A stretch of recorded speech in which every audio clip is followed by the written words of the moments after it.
From Pacifica, this is Democracy Now!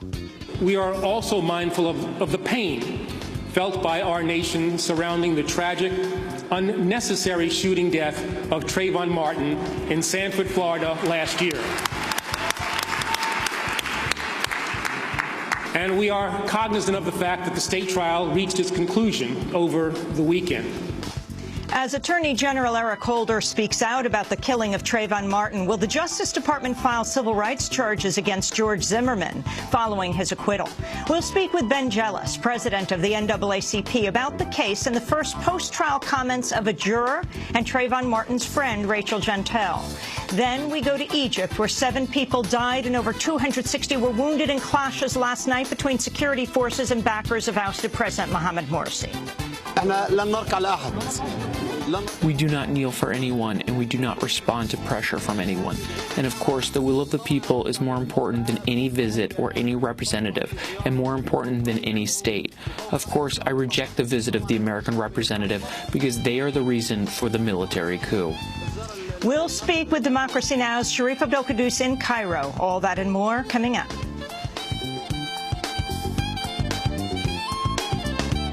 Welcome to Democracy Now!, democracynow.org, The War and Peace Report. I'm Amy Goodman. Protests against the acquittal of George Zimmerman and the shooting death of unarmed African-American teenager Trayvon Martin continued across the country Monday. In Los Angeles, at least 13 people were arrested overnight as police accused some protesters of vandalizing cars, breaking windows, and setting fires. The Los Angeles police first declared a tactical alert and then an unlawful assembly, allowing them to arrest protesters who did not clear the streets. Meanwhile, in Oakland, hundreds of protesters blocked traffic on Interstate 880 during rush hour Monday evening. At least 6 people were arrested. Attorney General Eric Holder addressed the Zimmerman verdict Monday during remarks before the African-American sorority Delta Sigma Theta. We are also mindful of the pain felt by our nation surrounding the tragic, unnecessary shooting death of Trayvon Martin in Sanford, Florida last year. And we are cognizant of the fact that the state trial reached its conclusion over the weekend. As parents, as engaged citizens, and as leaders who stand vigilant against violence in communities across the country, the Deltas are deeply and rightly concerned about this case. The Justice Department shares your concern. I share your concern. And as we first acknowledged last spring, we have opened an investigation into this matter. We'll have more on the Zimmerman verdict with NAACP President Ben Jealous after headlines. NSA whistleblower Edward Snowden has been nominated for the Nobel Peace Prize. In a letter to the prize committee, Swedish sociology professor Stefan Svallavors cites Snowden's, quote, heroic effort at great personal cost, saying he's helped to make the world a little bit safer and better. Svallavors also suggests giving the award to Snowden might make up for the, quote, disrepute incurred by the committee's ill-conceived decision to give President Obama the award in 2009. Snowden announced Friday he would seek temporary asylum in Russia until he could get to Latin America. Russian President Vladimir Putin has previously said Snowden must abandon work harmful to the U.S. in order to stay. On Monday, Putin accused the United States of trapping Snowden in Russia. He arrived in our country without an invitation. We didn't invite him, and he was not flying to us. He was flying in transit to other countries. But as soon as he got in the air, it became known, and our American partners, actually, blocked his further flight. They themselves scared other countries.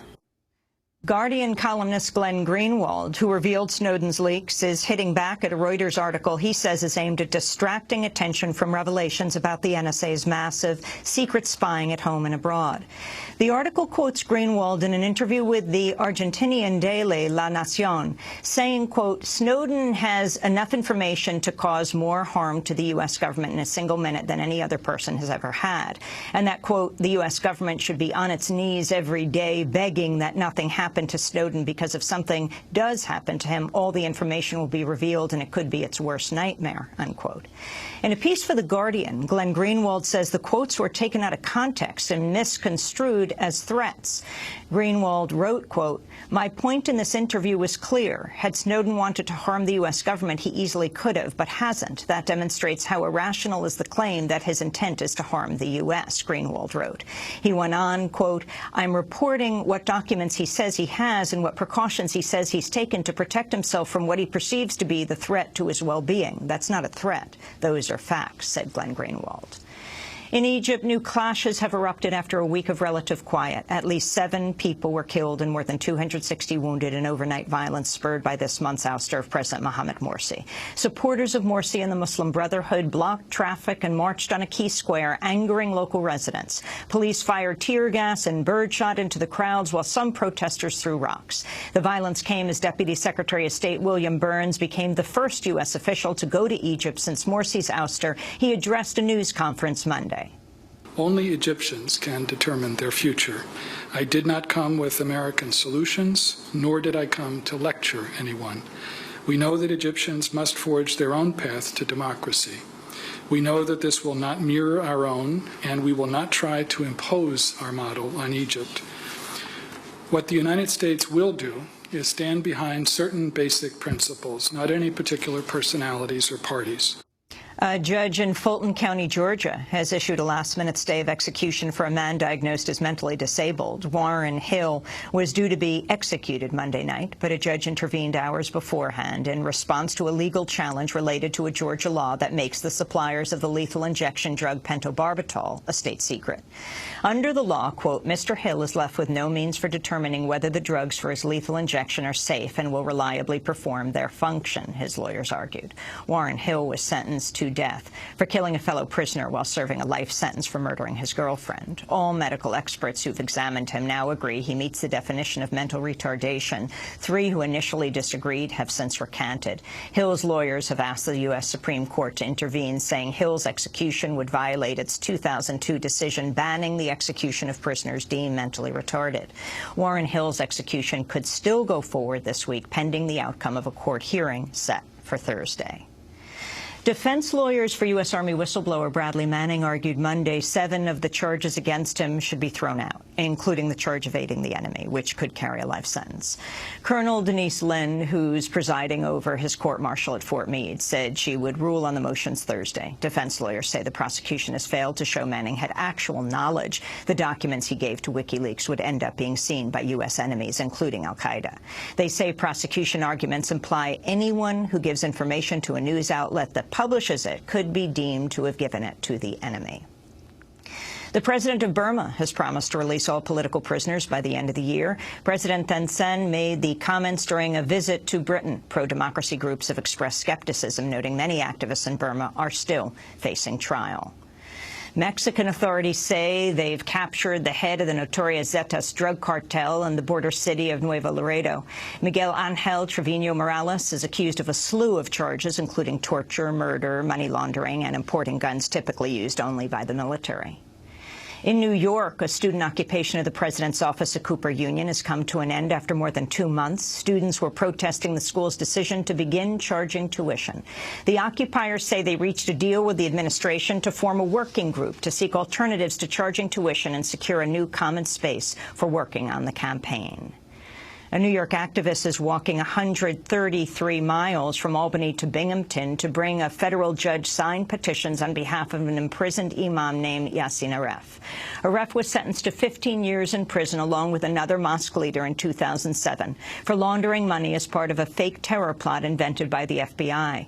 Aref's lawyers now say secret evidence revealed by a Freedom of Information Act request shows the FBI targeted Yassin Aref because they mistook him for an al-Qaeda agent named Mohammed Yassin, who was reportedly killed in an Israeli strike in 2010.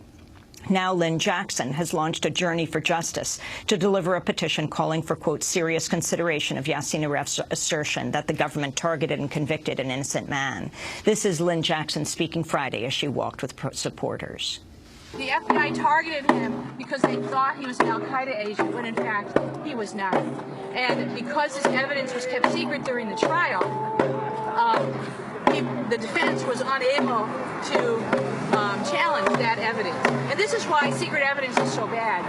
So we have filed the petition, lawyers filed the petitions today, and I'm going to hand deliver signed petitions in support of Yassine Aref to the judge in Binghamton, New York. And those are some of the headlines. This is Democracy Now!, democracynow.org, The War and Peace Report. I'm Amy Goodman. And I'm Aaron Maté. Welcome to our listeners and viewers around the country.